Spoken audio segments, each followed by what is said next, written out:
Hello dear student, welcome to Raman Science Academy. আমরা class 10 এর তাপের ঘটনা সমূহের দুটো ক্লাস অলরেডি দিয়েছি। আজকে 3 নম্বর ক্লাসে চলে যাচ্ছি।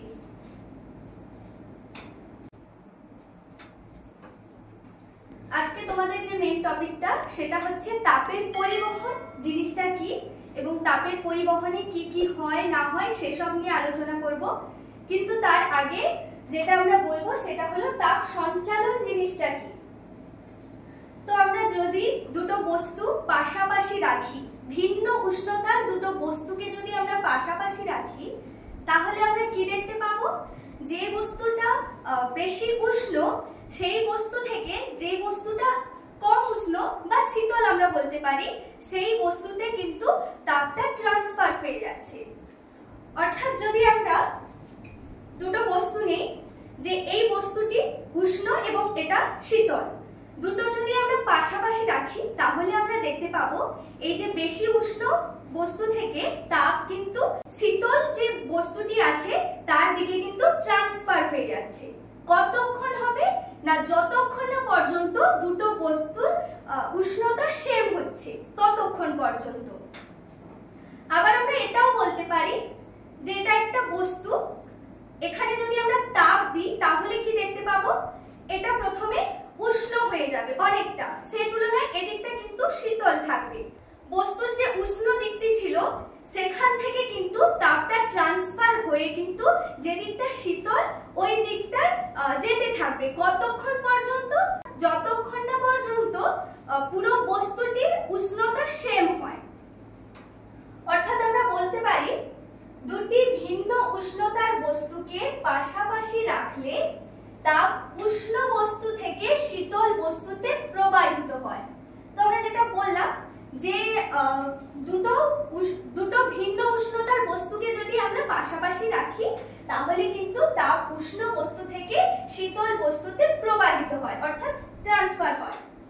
আবার একই বস্তুর বিভিন্ন অংশের মধ্যে উষ্ণতার পার্থক্য থাকলেও তাপ বস্তুটির উষ্ণতর অংশ থেকে শীতলতর অংশে প্রবাহিত হয়। অর্থাৎ যেটা আমি একটা বস্তু দিয়ে বোঝালাম যে এদিকটায় ফার্স্টে বেশি উষ্ণ ছিল, এখান থেকে প্রবাহিত হয়ে যে দিকটা শীতল ছিল সেদিকটায় কিন্তু প্রবাহিত হচ্ছে যতক্ষণ না উষ্ণতা সমান হয়। এটা কিন্তু মনে রাখতে হবে যে এই যে তাপ প্রবাহিতটা হচ্ছে সেটা কতক্ষণ পর্যন্ত না, যতক্ষণ না উষ্ণতা সমান হয়। উষ্ণতার পার্থক্যের জন্য এক স্থান থেকে অন্য স্থানের তাপের এই প্রবাহকে তাপ সঞ্চালন বলে। তাপ সঞ্চালন যে তিনটে পদ্ধতিতে হয়, পরিবহন, পরিচলন এবং বিকিরণ, সেই সম্পর্কে একটু আলোচনা করব। সাপোজ প্রেয়ার লাইনে তুমি একেবারে ফার্স্টে দাঁড়িয়ে আছো, তোমার হঠাৎ করে একটা কথা মনে পড়লো যেটা খুবই ইম্পর্টেন্ট কথা, ওটা তোমার ফ্রেন্ডকে বলতে হবে, কিন্তু তোমার ফ্রেন্ড অনেকটা পেছনে দাঁড়িয়ে আছে। তুমি কিরকম ভাবে ওই কথাটা ওই ফ্রেন্ডের কাছে পৌঁছে দিতে পারবে? তো 3 ভাবে পৌঁছে দিতে পারো। প্রথম হচ্ছে তুমি তোমার পেছনে যে দাঁড়িয়ে আছে তাকে বলবে, সে তার পেছনে বলতে বলতে ওই কথাটা কিন্তু তোমার ফ্রেন্ডের কাছে পৌঁছে যাবে। আবার কি হতে পারে যে তুমি তো ফার্স্টে দাঁড়িয়ে আছো, যে তোমার হাতে একটু টাইম আছে, প্রেয়ার হওয়ার আগে টাইম আছে, তো তুমি নিজে গিয়ে তোমার ফ্রেন্ডের কাছে ছুটে গিয়ে বলে দিতে পারবে। আর থার্ড হচ্ছে তুমি যেখানে দাঁড়িয়ে আছো ওখানটায় চিৎকার করে বলতে পারবে। তাহলে আমরা দেখলাম কি, প্রথম ক্ষেত্রে দেখলাম যে তুমি তোমার পেছনের ফ্রেন্ডকে তার ফ্রেন্ডকে বলে বলে কিন্তু তোমার নিজের যে ফ্রেন্ড যার কাছে কথাটা পৌঁছানোটা জরুরি তার কাছে অবধি চলে গেছে। অর্থাৎ এক্ষেত্রে যেটা আমরা দেখতে পাচ্ছি শক্তির ট্রান্সফার হচ্ছে কিন্তু কণার নয়। অর্থাৎ তুমি তোমার ফ্রেন্ড অনেক ফ্রেন্ডের মাধ্যমে কিন্তু ওই ফ্রেন্ডের কাছে কথাটা পৌঁছে দিলে, কিন্তু তুমি নিজে গেলে না, অর্থাৎ শক্তি ট্রান্সফার হচ্ছে কিন্তু কণা নয়। সেকেন্ড ক্ষেত্রে যেটা আমরা দেখলাম নিজে দৌড়ে গিয়ে ফ্রেন্ডের কাছে বলে এলাম, অর্থাৎ যেটা দেখলাম যে কণাটি মানে কণা অর্থাৎ তুমি যে কিনা স্থান পরিবর্তন করে তোমার ফ্রেন্ডের কাছে কথাটা পৌঁছে দিলে, অর্থাৎ কণার কিন্তু নিজে পরিবর্তন হয়ে বস্তুটিকে উত্তপ্ত করছে। 3 নম্বর ক্ষেত্রে যেটা আমরা দেখতে পাচ্ছি যে আমি নিজে চিৎকার করে বললাম, অর্থাৎ এক্ষেত্রে কিন্তু কোনো মাধ্যমের দরকার হচ্ছে না, যে আমি না নিজে গিয়ে বললাম না অপর কাউকে দিয়ে ওই ফ্রেন্ডের কাছে কথাটা পৌঁছে দিলাম। এক্ষেত্রে আমি নিজে চিৎকার করে কথাটা বললাম, অর্থাৎ কোনো মাধ্যম ছাড়াই। এখানে একটা কথা বলে রাখি যে চিৎকার যে করলাম সাউন্ড কিন্তু মাধ্যম ছাড়া যেতে পারে না, কিন্তু বিকিরণ কিন্তু মাধ্যম ছাড়াই যেতে পারে। এখানটায় পরিবহন জিনিসটা এবার একটু এক্সাম্পলের সাহায্যে বুঝিয়ে দিই। সাপোজ এখানে একটা বস্তু রয়েছে, এর মধ্য দিয়ে তাপ পরিবাহিত হচ্ছে। এবার আমরা যেটা দেখবো সেটা হলো যে এটা একটা বস্তু, বস্তুর মধ্যে যদি আমরা কণাগুলোকে একটু আলাদা আলাদা করে নিই, কিন্তু কণাগুলো আলাদা আলাদা থাকবে না, কিন্তু আমি বোঝানোর সুবিধার জন্য কণাগুলোকে আলাদা আলাদা ভাবে করছি। আমরা কি দেখতে পাবো, তাপ যদি যায় তাহলে এই যে প্রথম কণাটি উষ্ণ থাকবে এবং ও কি করতে চাইবে যে নেক্সট যে কণা আছে অর্থাৎ এই কণাতে একটু উষ্ণতা একটু ওখানটায় ট্রান্সফার করিয়ে দিতে চাইবে। আর সেকেন্ড কণাটা কিন্তু ওখান থেকে মানে প্রথম যে কণাটি ছিল সেখান থেকে কিন্তু তাপটা সে গ্রহণ করবে। অর্থাৎ আমরা বলতে পারি যে প্রথম যে কণাটা এটা হচ্ছে তাপ বর্জন করছে এবং সেকেন্ড যে কণাটি সেটা হচ্ছে তাপ গ্রহণ করছে। তো এখান থেকেও একইভাবে হতে থাকবে। তো এইভাবেই কিন্তু পুরো যে বস্তুটা সেটা কিন্তু উত্তপ্ত হচ্ছে, এটাকে আমরা বলবো পরিবহন। এটাকে আমরা বলবো পরিবহন পদ্ধতিতে তাপের সঞ্চালন। আর পরিচলন জিনিসটা একটু দেখে নিই। এখানে একটা পাত্রে তরল রয়েছে, তাপ দিলে আমরা কি দেখতে পাবো? প্রথমে তাপ দিলে আমরা যেটা দেখতে পাবো নিচের দিকে যে তরলটা যখন উষ্ণ হবে তখন কিন্তু সেটি হালকা হয়ে যাবে এবং হালকা হয়ে উপরের দিকে চলে যাবে। আর উপরের দিকে যে তুলনামূলকভাবে শীতল তরল ওটা হচ্ছে হালকা হয়ে নিচের দিকে চলে আসবে। তো এইভাবে কিন্তু আমরা দেখতে পাবো যে নিচের যে তরল সেটা উপরে উঠছে এবং উপরের তরল নিচের দিকে চলে আসছে। তো এভাবে কিন্তু অনেকক্ষণ চক্রাকার ভাবে ঘুরতে থাকে, ফলে কিন্তু এখানে যে তরল ছিল ওটা পুরোটাই উষ্ণ হয়ে যাচ্ছে। মানে আমরা যেটা বলেছিলাম যে যতক্ষণ না সেম উষ্ণতা পর্যন্ত আসছে ততক্ষণই কিন্তু এই পদ্ধতিগুলো চলতে থাকবে। তো এক্ষেত্রেও চক্রাকার ভাবে কতক্ষণ ঘুরতে থাকবে না যতক্ষণ পর্যন্ত পুরো তরলটার উষ্ণতা সমান হচ্ছে। তো এটা হলো পরিচলন পদ্ধতি। আর বিকিরণ পদ্ধতি ওটা হচ্ছে মাধ্যম ছাড়া যে পদ্ধতিতে তাপ সঞ্চালন হয় সেটা হচ্ছে গিয়ে বিকিরণ পদ্ধতি। তো এই ক্ষেত্রে আমরা বলতে পারি যে সূর্য থেকে পৃথিবীতে তাপমাত্রা যে আসছে ওটা কিন্তু মাধ্যম ছাড়াই আসছে। তো এটাকে আমরা বলতে পারি বিকিরণ পদ্ধতি। এবার চলে যাই তাপের পরিবহন। তাপের পরিবহন এখানে কিন্তু আমরা বুঝিয়ে দিলাম। তো এখানে আমরা আরেকবার সংজ্ঞাটাকে একবার দেখে নেব জাস্ট। যে পদ্ধতিতে কোনো পদার্থের উষ্ণতর অংশ থেকে শীতলতর অংশে তাপ সঞ্চালিত হয়। এটা বারবার বলছি যে উষ্ণতর অংশ থেকে শীতলতর অংশে তাপ সঞ্চালিত হবে। যে পদ্ধতিতে কোনো পদার্থের উষ্ণতর অংশ থেকে শীতলতর অংশে তাপ সঞ্চালিত হয় কিন্তু পদার্থের অণুগুলির স্থান পরিবর্তন হয় না। তো আমরা যেটা উদাহরণ দিয়েছিলাম যে তুমি কিন্তু তোমার ফ্রেন্ড তার ফ্রেন্ডের মাধ্যমে তোমার ফ্রেন্ড মানে তোমার যে নিজের যে বেস্ট ফ্রেন্ড ছিল তার কাছে কথাটা পৌঁছে দিলে, কিন্তু তুমি নিজে এক জায়গায় দাঁড়িয়ে থেকে।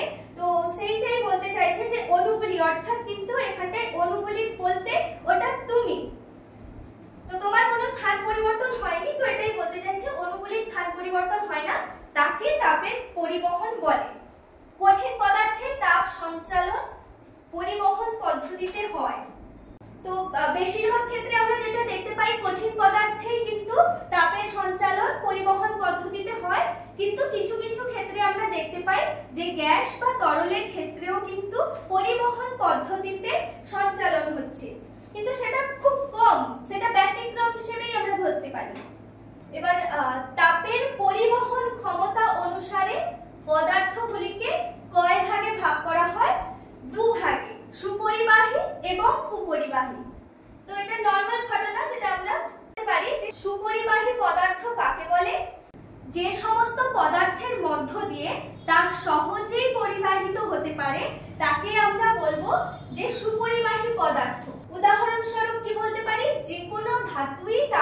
সুপরিবাহী। তো আমরা সুপরিবাহী পদার্থ মানে আমরা একটা ধরে নিতে পারি যে যে কোনো ধাতুই হোক না কেন সেটা তাপের সুপরিবাহী হবে। হীরকের ক্ষেত্রে তাপের পরিবহন ক্ষমতা সবথেকে বেশি। এগুলো কিন্তু তোমরা মনে রাখবে, কারণ এগুলো সব শর্ট কোশ্চেনে আসে।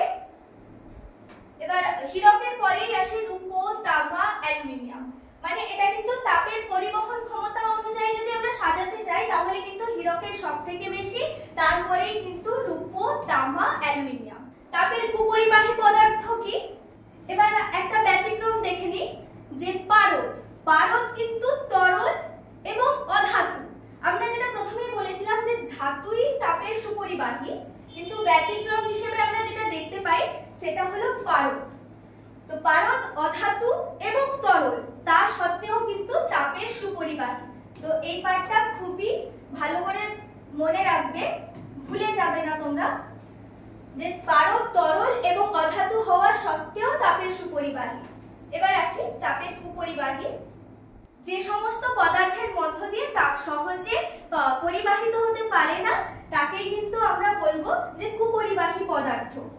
তো এখানে সংজ্ঞাটা লেখা আছে, যে সমস্ত পদার্থের মধ্য দিয়ে তাপ সহজে পরিবাহিত হতে পারে না তাদেরকে বলা হয় কুপরিবাহী পদার্থ। তো সুপরিবাহী পদার্থ হচ্ছে সহজে তাপ পরিবাহিত হতে পারে, আর কুপরিবাহী পদার্থ হচ্ছে সহজে তাপ পরিবাহিত হতে পারে না। এক্ষেত্রেও আমরা উদাহরণ দেখে নেব। বায়ু বা যে কোনো গ্যাস, জল, কাঠ, কাঁচ, রবার, তুলো, কল ইত্যাদি কুপরিবাহী পদার্থের এটা যেটা এক্সাম্পল। পারদ ছাড়া অন্যান্য তরল পদার্থগুলি সাধারণত তাপের অন্তরক। অর্থাৎ আমরা যেমনটা বলেছিলাম পারদ হচ্ছে তাপের সুপরিবাহী। পারদ ছাড়া যে সমস্ত তরলগুলো আছে তো সেগুলো কিন্তু প্রায় সবই কিন্তু তাপের কুপরিবাহী, অর্থাৎ তাপের অন্তরক। সবচেয়ে ভালো তাপের কুপরিবাহী হলো শূন্যস্থান। এটা খুব ভালো করে মনে রাখবে যে সবচেয়ে ভালো তাপের কুপরিবাহী হলো শূন্যস্থান। কঠিন পদার্থগুলির মধ্যে এবোনাইট ও অ্যাসবেস্টস হলো সবচেয়ে ভালো কুপরিবাহী, কারণ আমরা সুপরিবাহীর ক্ষেত্রে দেখেছিলাম যে কঠিন পদার্থ এবং ধাতুগুলি কিন্তু তাপের সুপরিবাহী। তো এটা কিন্তু ব্যতিক্রম।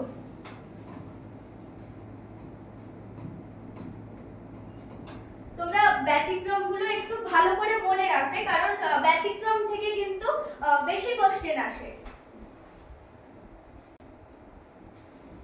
এবার আসি তাপ পরিবাহিতা কি। কোন পদার্থের তাপ পরিবহনের ক্ষমতাকেই কিন্তু আমরা ওই পদার্থের তাপ পরিবাহিতা বলবো। কোন পদার্থের তাপ পরিবহনের ক্ষমতাকে ওই পদার্থের তাপ পরিবাহিতা বলবো। এবার বিভিন্ন পদার্থের তাপ পরিবাহিতা তো বিভিন্ন রকম হবে, এটা নরমাল কথা। ধাতু তাপের সুপরিবাহী, কাঁচ, কাঠ, রবার, কাগজ, মোম যা কিছু আছে, বিশুদ্ধ জল প্রভৃতি তাপের কুপরিবাহী। তো এটা আমরা আগের পেজে আলোচনা করে নিয়েছি, তাই এখানটায় বেশি বলছি না। এবার আসি কঠিনের মধ্যে তাপ পরিবহন যে যে বিষয়গুলির উপর নির্ভর করে সেটা থেকে একটা রাশিমালা আমরা বের করব। তো ওই রাশিমালা থেকে প্রচুর অঙ্ক আসে, এবং এইটা যেটা আমি বলবো এখন ওটা কিন্তু তোমরা খুব ভালো করে মন দিয়ে শুনবে এবং বুঝে নেবে ব্যাপারগুলো। কারণ আমরা ফিজিক্যাল সায়েন্সে আমরা মুখস্থ যদি করি না, ওটা একদিন মনে থাকবে, দুদিন মনে থাকবে, কিন্তু আমরা এইসব জিনিসগুলো করে রাখছি। 11-12-এ আমরা প্রত্যেকেই চাই পিওর সায়েন্স নিয়ে পড়তে। তো সেক্ষেত্রে যদি আমাদের ভিতটাই যদি না ঠিকঠাক হয় তাহলে কিন্তু আমরা পরের ক্লাসে গিয়ে অনেক সমস্যা হবে। তাই আমি বলবো যে এটাকে খুব ভালো করে বোঝো। একটি কঠিন পদার্থের একটি আয়তাকার ব্লক নেওয়া হলো যার দৈর্ঘ্য L। তো এটা একটা কঠিন পদার্থ, এটা একটা কিন্তু আমরা ঘনক ধরতে পারি যে এর দৈর্ঘ্যটা হচ্ছে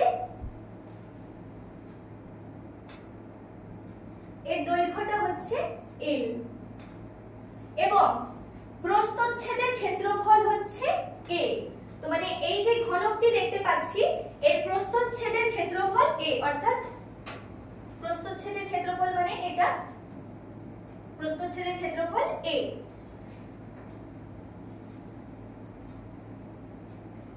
এবং কি বলা হয়েছে, দুই সমান্তরাল পৃষ্ঠের উষ্ণতা θ1 এবং θ2। তো আমরা এখানটায় যে তাপটা দিলাম, এখানটায় তাপমাত্রাটা কত ছিল, θ1। এবার এখানটায় আমরা যে তাপমাত্রাটা দিলাম, এখানটায় θ1 এবং তাপমাত্রাটা বস্তুটিতে তাপমাত্রাটা গেল, তো এখানটায় কত হবে, তাপমাত্রা θ2 ধরলাম। কত পরিমাণ তাপ দেওয়া হলো, কিউ পরিমাণ তাপ দেওয়া হলো। এবার আমরা এই স্ট্রাকচারটা থেকে কি কি বলতে পারি, তো সেটাই আমরা এখন আলোচনা করব এই নিয়ে। এখানটায় দেখো, তোমরা দেখতেই পাচ্ছ যে এখানে যেহেতু এখানটায় প্রথম উষ্ণতাটা দেওয়া হয়েছে θ1 এবং সেটা পরবর্তীতে উষ্ণ হচ্ছে, তো θ2। এক্ষেত্রে আমরা কি দেখতে পাই যে θ1 গ্রেটার দেন θ2। এটা কিন্তু মনে রাখবে যে θ1 গ্রেটার দেন θ2, এটা বলে দিয়েছি। এই অবস্থায় ব্লকটির উষ্ণ পৃষ্ঠ থেকে শীতল পৃষ্ঠের দিকে লম্বভাবে তাপ কিউ পরিবাহিত হবে। স্থির অবস্থায় অর্থাৎ যখন সময়ের সাথে ব্লকটির বিভিন্ন অংশের উষ্ণতা অপরিবর্তিত থাকবে, তখন তাপ পরিবহনের হার কি হবে। তাপ পরিবহনের হারটাকে আমরা কিউ হিসেবে ডিনোট করছি।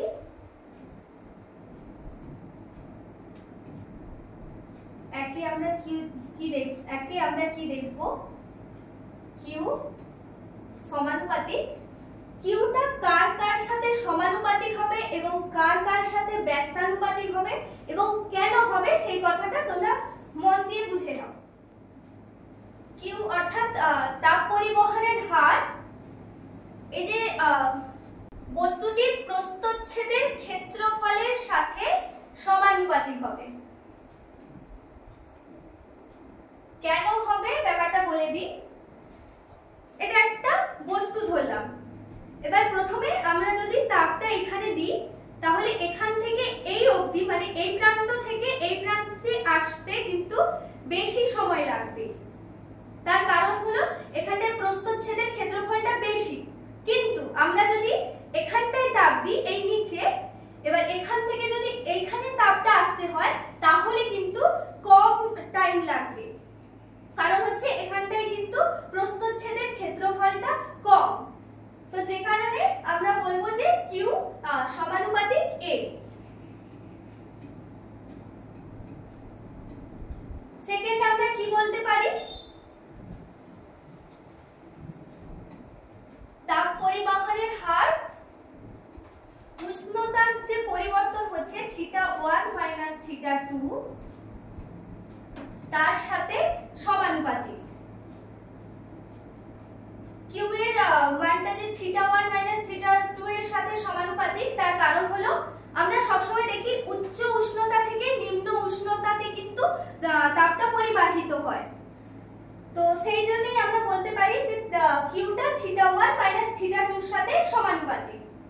এই যে উচ্চ উষ্ণতা থেকে নিম্ন উষ্ণতা পর্যন্ত যে তাপটা পরিবাহিত হচ্ছে সেটা কতক্ষণ হবে, যতক্ষণ না সমান উষ্ণতা হচ্ছে ততক্ষণ পর্যন্ত কিন্তু তাপটা পরিবাহিত হতে থাকবে। তো আমরা বলতে পারি উষ্ণতার পার্থক্য যদি বেশি হয় তাহলে কিন্তু তাপ পরিবহনের হার বেশি হবে এবং উষ্ণতার পার্থক্য যত কম হবে তাপ পরিবহনের হার তত কম হবে।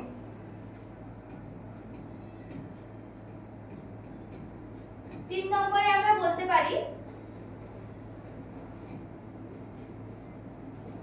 কিউ সমানুপাতিক টি। তো এটা আমরা বললাম যে তাপ পরিবহনের হার টির সাথে কিন্তু সমানুপাতিক হবে। ধরো আমরা যদি এই জিনিসটাকে যদি আমরা তাপ দিই, তাহলে কি হবে না, এখানটায় যখন আমরা তাপ দিচ্ছি খুব কম সময়ের মধ্যে কিন্তু এই জায়গাটা উষ্ণ হয়ে যাবে এবং আমরা এটা ধরতে পারবো না। আমরা রান্না করার সময় কি দেখতে পাই যে খুন্তিটি দিয়ে রান্না করা হচ্ছে, তার যে সামনের অংশটা সেটা যদি উষ্ণ হয়েও যায়, পেছনের যে অংশটা যেখানে আমরা ধরে থাকি ওটা উষ্ণ হতে কিন্তু অনেকটা টাইম লেগে যায়। তো সেটাই আমরা এখানে বলবো যে কিউর সাথে টি সমানুপাতিক। তারপরে যেটা দেখব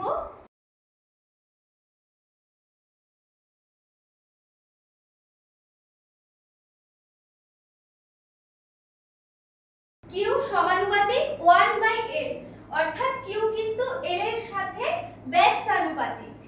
তাপ পরিবহনের হার বেধের সাথে, এলটা হচ্ছে বেধ ধরেছিলাম, তো বেধের সাথে ব্যস্তানুপাতিক। কেন আমরা এটাকে ব্যস্তানুপাতিক বলবো? এক্ষেত্রেও কিন্তু আমরা সেম উদাহরণ দিয়ে বলতে পারি যে রান্না যদি আমরা কোনো একটি ছোট্ট চামচ দিয়ে যদি করি, তাহলে সেক্ষেত্রে দেখতে পাবো যে প্রথমে যে দিকটা উষ্ণ ছিল সেখানটা থেকে শীতল যে অংশটা, ওখানটায় কিন্তু তাপ পরিবহন হতে বেশি সময় লাগবে না। কিন্তু যদি আমরা খুন্তির ক্ষেত্রে দেখি, তাহলে কিন্তু আমরা দেখতে পাবো যে অনেকটা টাইম লাগছে। তো আমরা বলতে পারি যে দৈর্ঘ্য যত বেশি হবে তাপ পরিবহনের হার কিন্তু তত কমবে, আর দৈর্ঘ্য যত কম হবে তাপ পরিবহনের হার তত বেশি হবে। তো এটা মনে রাখবে যে কিউ সমানুপাতিক 1/l, অর্থাৎ কিউ এল এর সাথে ব্যস্তানুপাতিক। এবার এখান থেকে আমরা যৌগিক ভেদের নিয়ম অনুযায়ী ক্যালকুলেশন করব। তাহলে আমরা কি দেখতে পাবো? Q varies to a into θ1 minus θ2 into t by l। তো এখান থেকে আমরা বলতে পারি q equals to k। এখানে দেখো সমানুপাতিক চিহ্ন উঠে গেলে আমরা সব সময় বলি যেটা যে সমানুপাতিক ধ্রুবক লাগবে। তো এক্ষেত্রে আমরা সেই সমানুপাতিক ধ্রুবকটাকে k ধরব। তো k into a into k into a into θ1 minus θ2 into t by l।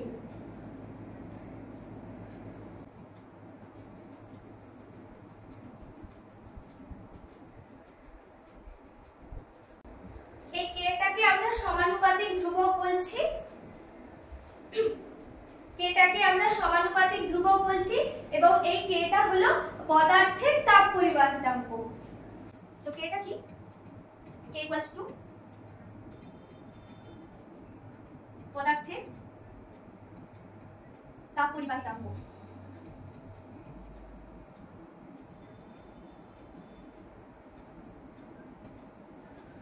এটা সমানুপাতিক ধ্রুবক এবং k হলো পদার্থের তাপ পরিবাহিতাঙ্ক।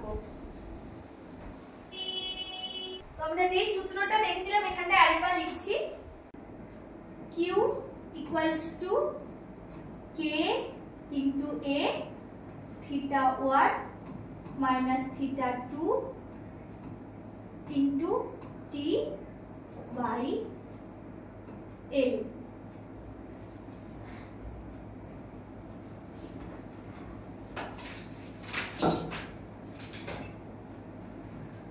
এখান থেকে আমরা যদি q বাই t এর মান বের করতে পারি, অর্থাৎ q বাই t কে কি বলবো? তাপের প্রবাহ মাত্রা equals to k a θ1 minus θ2 by l। এখান থেকে আবার আমরা k এর মানও বের করতে পারি।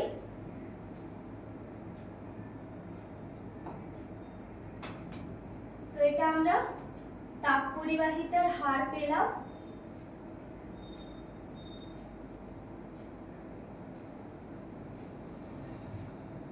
এখান থেকে আমরা k এর মান বের করব, অর্থাৎ k হচ্ছে তাপের পরিবাহিতাঙ্ক। তো এখান থেকে ক্যালকুলেট করলে আমরা কি দেখতে পাবো? k equals to q into l by a into θ1 minus θ2 into t। তো এটা আমরা তাপ পরিবাহিতাঙ্কের ফর্মুলাটা পেলাম।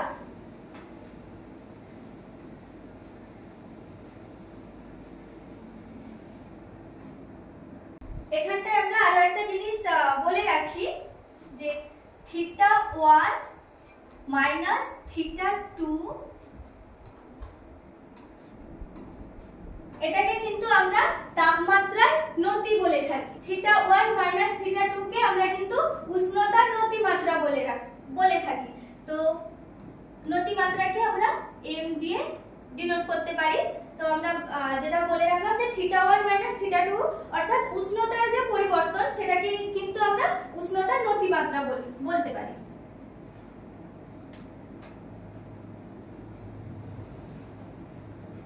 এবার আমরা তাপের পরিবাহিতাঙ্কের যে ফর্মুলাটা পেয়েছিলাম সেখান থেকে সংজ্ঞাতে আসব। তো আমরা এখানটায় বলতে পারি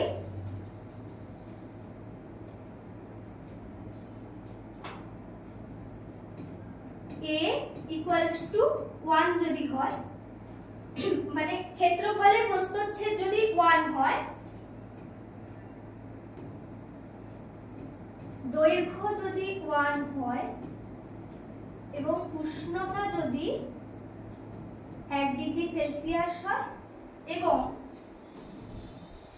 উষ্ণতার পার্থক্য অর্থাৎ θ1 মাইনাস θ2 সেটা যদি 1 সেকেন্ড হয়,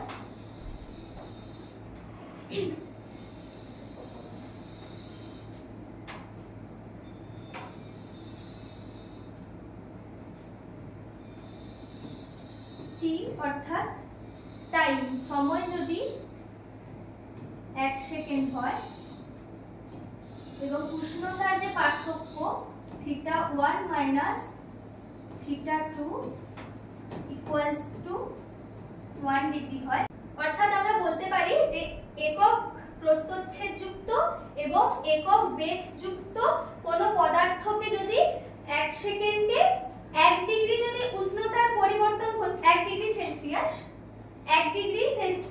ডিগ্রি সেলসিয়াস উষ্ণতার পরিবর্তন করতে হলে আমাদের যে পরিমাণ তাপ লাগে সেটাই হচ্ছে কিন্তু তাপ পরিবাহিতাঙ্ক। অর্থাৎ এখান থেকে আমরা বলতে পারি K equals to Q into, দেখো L এর মান 1 মানে একক বেগ যুক্ত ধরেছিলাম, তো L equals to 1 এখানটায়, একক প্রস্থচ্ছেদ যুক্ত বলেছিলাম A এর মান 1 এবং θ1 মাইনাস θ2 এর মান দেখো 1 ধরেছিলাম 1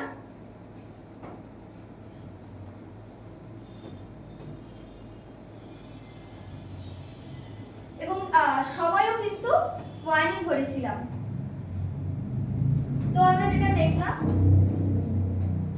K equals to Q।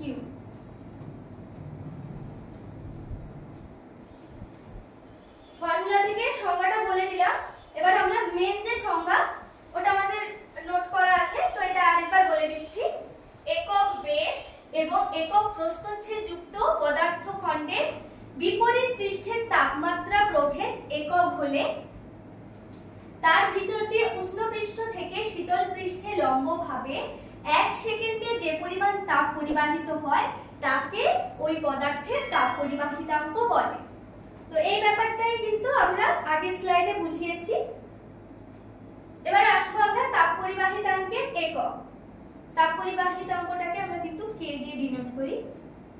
এবার আমরা তাপ পরিবাহিতাঙ্কের এককে আসব। আমরা K ইকুয়ালস টু কি জানি? Q into L by A into θ1 minus θ2 into T। K equals to আমরা বলতে K ইকুয়ালস টু আগে আমরা ফর্মুলাটা করে নিয়েছি QL by A into θ1 minus θ2 into T। তো এখান থেকে আমরা ফার্স্টে SI একক বার করব। Q এর একক হচ্ছে জুল, L এর একক হচ্ছে মিটার বাই এর একক হচ্ছে অর্থাৎ প্রস্থচ্ছেদের ক্ষেত্রফলের একক হচ্ছে মিটার স্কয়ার। θ1 - θ2 অর্থাৎ উষ্ণতার পার্থক্য হচ্ছে কেলভিন, আর সময়ের একক হচ্ছে সেকেন্ড।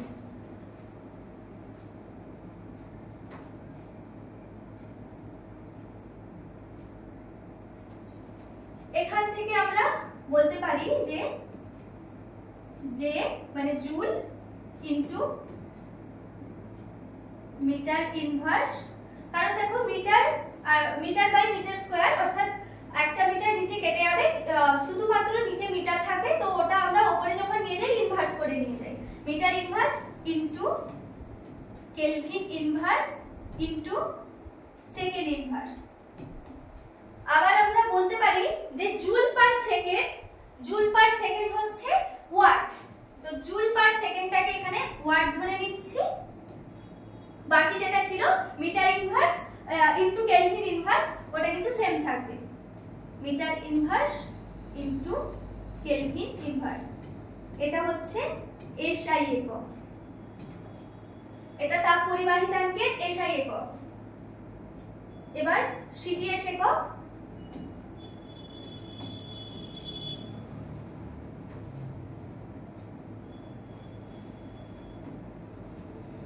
এবার সিজিএস একক দেখে নেব।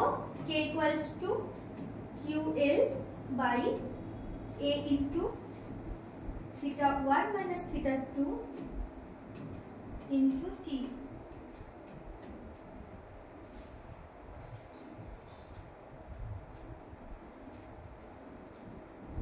সিজিএস পদ্ধতিতে Q এর একক আমরা জানি ক্যালোরি, L এর একক সেন্টিমিটার,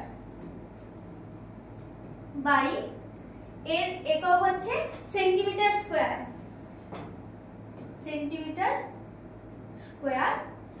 আর উষ্ণতার পার্থক্য হচ্ছে ডিগ্রি সেলসিয়াস, আর সময় তো সেকেন্ডই হবে।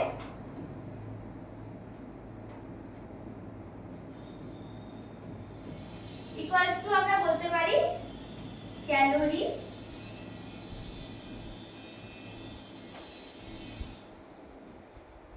ইকুয়ালস টু আমরা বলতে পারি ক্যালোরি, সেন্টিমিটার সেন্টিমিটার একটা কেটে যাবে, এখানে নিচে একটাই সেন্টিমিটার থাকবে, উপরে গেলে ওটা সেন্টিমিটার ইনভার্স হয়ে যাবে। Calorie into centimetre inverse into degree Celsius inverse into second inverse. এটা হলো সিজিএস পদ্ধতিতে তাপ পরিবাহিতাঙ্কের একক।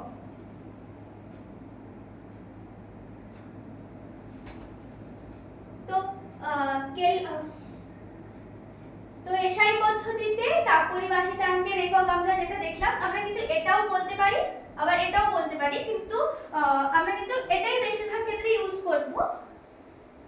আর সিজিএস পদ্ধতিতে তাপ পরিবাহিতাঙ্কের একক calorie, centimetre inverse, degree Celsius inverse, second inverse. এবার আমরা তাপ পরিবাহিতাঙ্কের মাত্রাটা ক্যালকুলেশন করব।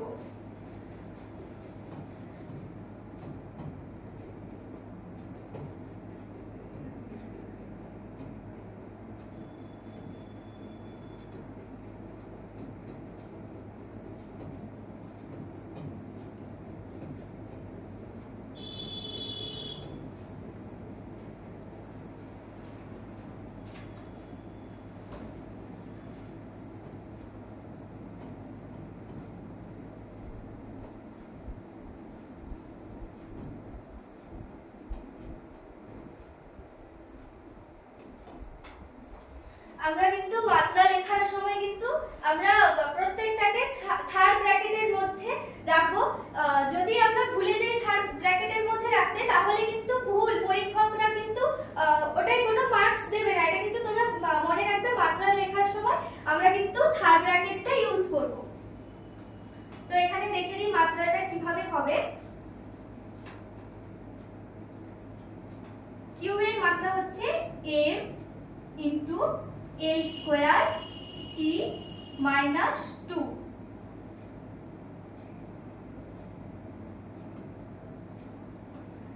এল এর মাত্রা এলই থাকবে, কিন্তু এটা ক্যাপিটাল এল।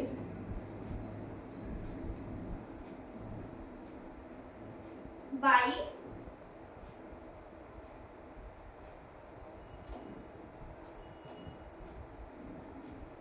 এর মাত্রা হচ্ছে এল স্কয়ার θ1 মাইনাস θ2। দেখো এখানে যেমন এল এর যেমন একক হয়েছিল মিটার আর এর একক হয়েছিল মিটার স্কয়ার, এখানেও কিন্তু সেম এল এর মাত্রা হচ্ছে এল এবং এর মাত্রা হচ্ছে এল স্কয়ার। এবার আমরা θ1 মাইনাস θ2 এর মাত্রা বলছি।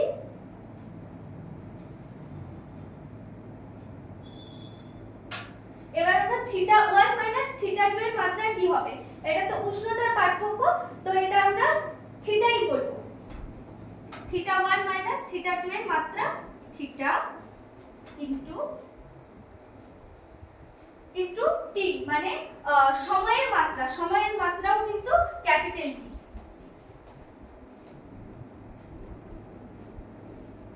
এবার এটাকে ক্যালকুলেশন করলে কি দেখব?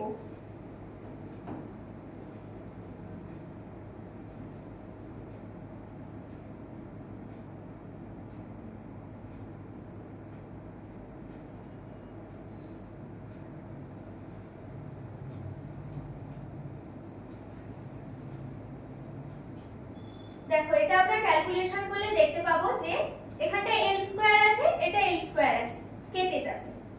টি মাইনাস 2 আর নিচে টি আছে, তো এখান থেকে উপরে একটা টি কেটে গেলে এটা হবে শুধু টি। তাহলে আমরা বলবো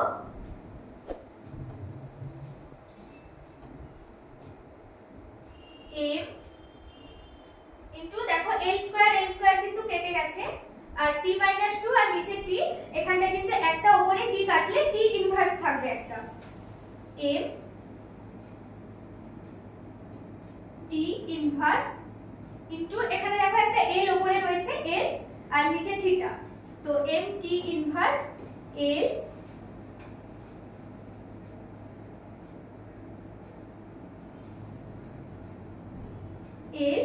ইনটু নিচে যেহেতু থিটা রয়েছে উপরে গেলে থিটা ইনভার্স হয়ে যাবে, থিটা ইনভার্স। তো আমরা সবসময় এটাকে কি করব, মানে দেখতে ভালো লাগবে সেই জন্য m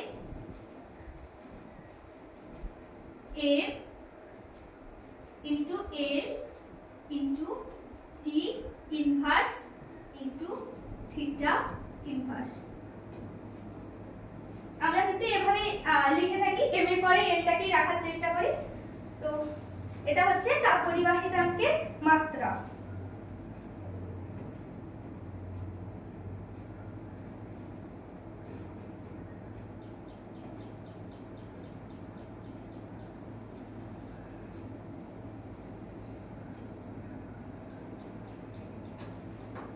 তো এই পেজে আমরা যেটা দেখলাম তাপ পরিবাহিতাঙ্ক কি, তার একক এবং মাত্রা।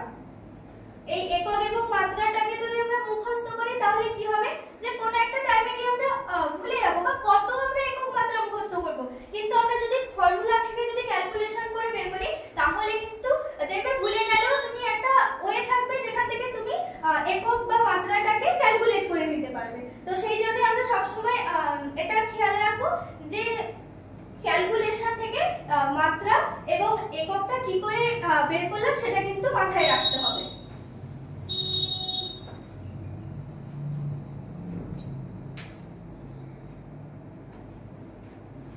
এরপরে যে স্লাইডটা আছে বিভিন্ন পদার্থের তাপ পরিবাহিতাঙ্ক, এটা কিন্তু মুখস্থ রাখতে হবে। এখানে বোঝানোর মতো কিছু নেই, যে মানে বিভিন্ন পদার্থের তাপ পরিবাহিতাঙ্কটা কত। হিরে, তামা, সোনা, অ্যালুমিনিয়াম, যেমনটা আমি পুরো প্রথমে বলেছিলাম যে হিরে কিন্তু তাপ পরিবাহিতাঙ্ক সর্বোচ্চ, তো সেটাই আছে এখানটায় পরপরই করা আছে, হিরে, তামা, সোনা, অ্যালুমিনিয়াম, লোহা, সীসা, রূপো, পারদ, কাঁচ এবং জল। তো এটা তোমরা মুখস্থ করে রাখবে। এরপরে আসি তাপীয় রোধ এবং তড়িৎ রোধের সাদৃশ্যতা। একটি কঠিন পদার্থের ব্লকের বেধ d, প্রস্থচ্ছেদের ক্ষেত্রফল a এবং দুই সমান্তরাল পৃষ্ঠের উষ্ণতা θ1 এবং θ2 যদি হয়, তাহলে আমরা তাপ প্রবাহ মাত্রা এখানে কত হবে সেটা ক্যালকুলেট করব। তাপ প্রবাহ মাত্রাকে আমরা IH দিয়ে ডিনোট করি। IH ইকুয়ালস টু কত হবে? আমরা দেখো যখন বলেছিলাম যে আগের স্লাইডে, এখানে দেখো আমরা যখন Q/T বলেছিলাম তখন কিন্তু আমরা বলেছিলাম যে Q/T হচ্ছে তাপের প্রবাহ মাত্রা। এখানে দেখো বলেছে তাপ প্রবাহ মাত্রা, তো এটা I/H মানে হচ্ছে কিন্তু তোমার Q/T। তো Q/T মানে আমরা কি জানি, K * A θ1 - θ2 / D।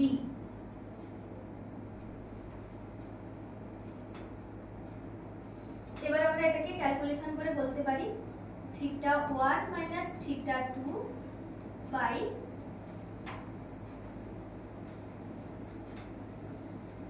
by D by KA।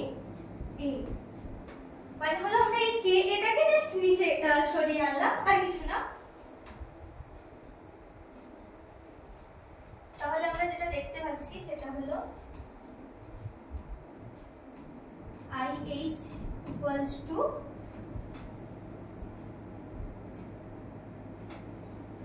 θ1 minus θ2 by RH। RH টা মানে হচ্ছে আমরা D by KA টাকে কিন্তু RH ধরে নিচ্ছি।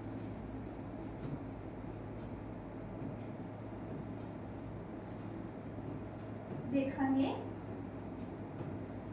RH equals to D by KA।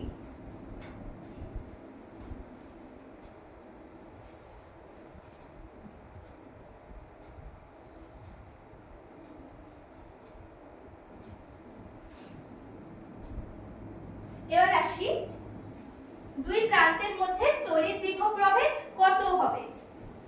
তো এখানটায় দেখি V1 minus V2। পরিবাহীর মধ্য দিয়ে তড়িৎ প্রবাহ মাত্রা যদি I হয়, ওহমের সূত্র থেকে পাই। তোমাদের ওহমের সূত্র প্রবাহী তড়িৎ চ্যাপ্টারে আছে, তো ওখানটায় ডিসকাশন করা হবে।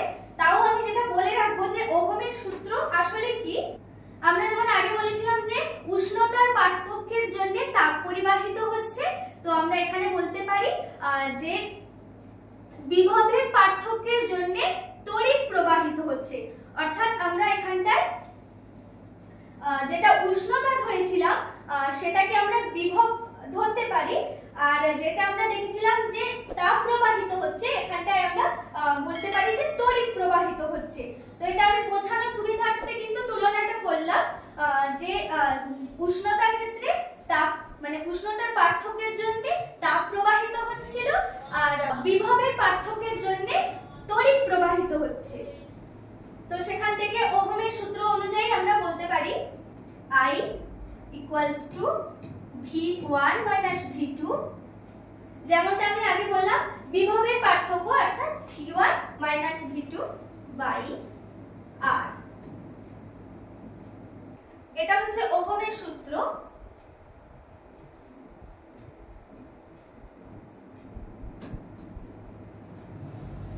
এখন এখানটায় ওহমের সূত্র নিয়ে ডিসকাশন করব না, পরে প্রবাহী তড়িৎ চ্যাপ্টারে বলে দেব, জাস্ট সেটা মনে রাখো যে ওহমের সূত্র হচ্ছে I equals to V1 minus V2 by R। তো এটাকে আমরা 1 নম্বর সমীকরণ দিচ্ছি, এটা 2 নম্বর। 1 নম্বর সমীকরণ এবং 2 নম্বর সমীকরণকে যদি আমরা তুলনা করি তাহলে আমরা কি দেখতে পাবো। 1 নম্বর সমীকরণ এবং 2 নম্বর সমীকরণকে তুলনা করে আমরা ব্লকটির তাপীয় রোধ নির্ণয় করতে পারি। তাপীয় রোধ হচ্ছে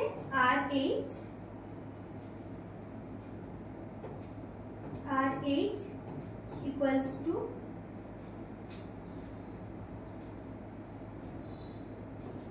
D by K A.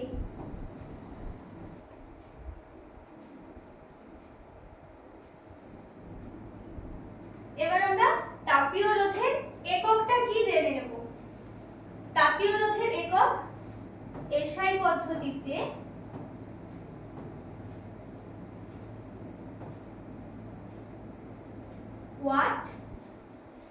Watt inverse into kelvin, আর সিজিএস পদ্ধতিতে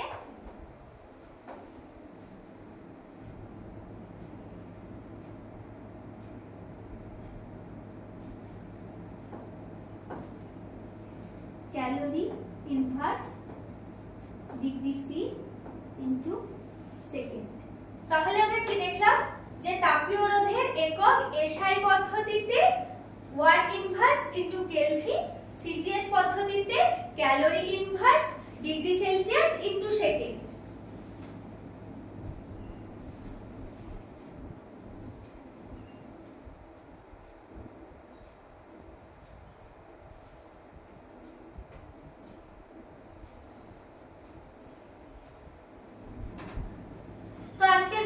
এই পর্যন্ত থাক। নেক্সট ক্লাসে কিন্তু আমরা এই চ্যাপ্টারে যত রকমের ম্যাথ আছে সেই ম্যাথ নিয়ে আলোচনা করব। Thank you for watching my video.